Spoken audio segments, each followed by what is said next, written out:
We have been behind this virus from day one. We have been in a reactive posture from day one. You don't win on defense, you win on offense. This is not a sprint, my friends. This is a marathon. You have to gauge yourself. You have to understand that this is going to be a long-term situation, and even though it's so disruptive and so abrupt and so shocking, it's also long-term.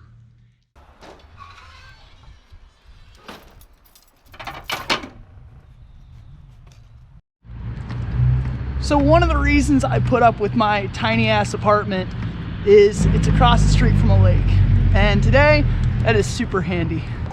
So usually I would never take my creek boat out flat water paddling, but obviously it's March 2020 and these aren't normal times. And I wanted to take a second to talk about what being responsible as a paddler means. I work at a hospital. I'm in charge of environmental health and safety for a lot of people.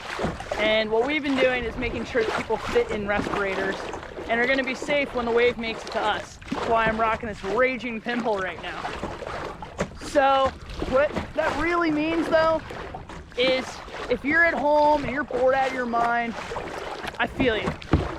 I haven't talked about it here before, but at the end of last summer, I spent a lot of time at home because I twisted ribs off my spine. I almost died in the hospital, and I had to take about 2 months away from paddling, and it was one of the hardest things I've ever done. But the fact is that paddling's going to be there on the backside, and we need to be responsible adults that I know you all are and stay off the water. I haven't paddled Whitewater in a long time, and there's nothing more that I want to do, but I'm not going to. There isn't a good run that I can get to in immediate reach, and for now, I'll be paddling this lake. Please, don't overload the emergency departments. I can tell you from not only my hospital where I work, but also my friends who work in rural hospitals, they cannot handle the load right now. I don't want to see people out running 40-footers. I don't want to see you, by the same token, alone, creaking solo laps right now. Be responsible, please. It shouldn't take me saying this, but obviously it's not getting through. And by the way, I'm partially speaking from experience. I already got exposed at work and I had to go get tested. Thankfully I was negative, but the problem was in the meantime, I went and saw my friends over the weekend after getting exposed on a Friday.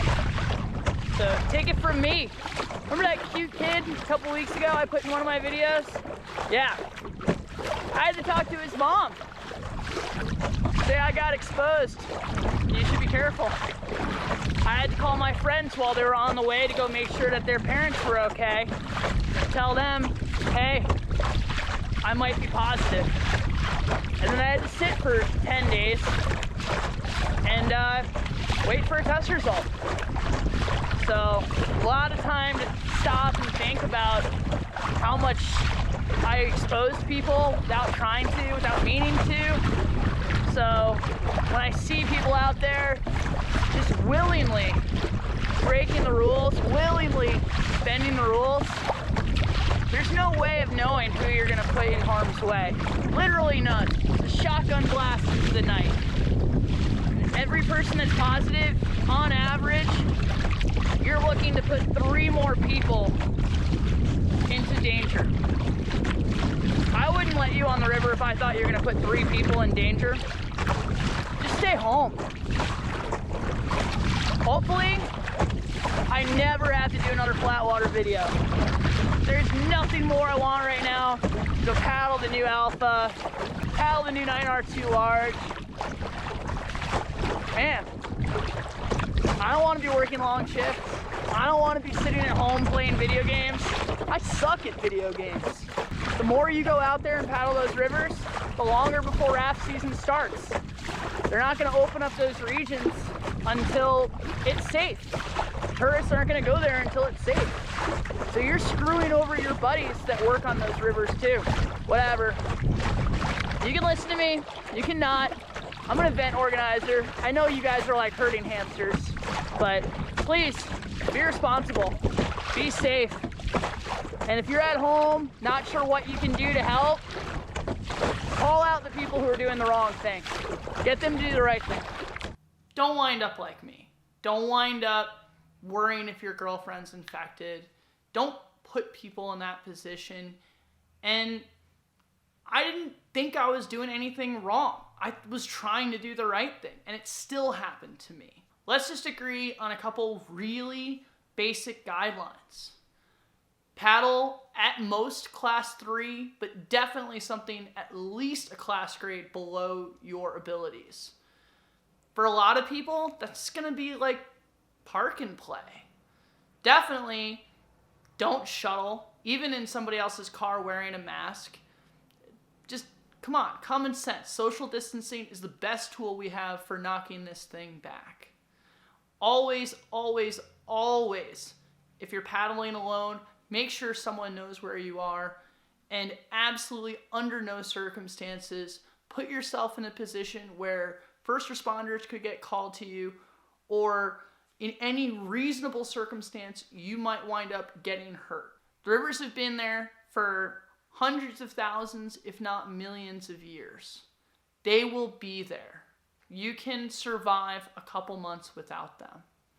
And if you're at home, stuck, trying to figure out what you can do in a positive direction, this is a great time to update online resources like the American Whitewater River Database. Anyone with a membership can add photos, content, make that a better resource for everyone. This is a great time if you are still making a paycheck like me and your living expenses are going down because you're not traveling, to pre-order a boat, buy a piece of gear. I promise you right now that your local retailers are on the ropes. If you're buying something online, please shop at mountainman.com. I know the guys there could just use the help. It is rough times already coming off the 2019 summer, and I'm really terrified for the industry right now. Genuinely, I'm terrified. So please follow those rules, call out the people that aren't doing the right thing, and anyone can give anyone COVID, but only together can we stop the spread. Be safe, guys.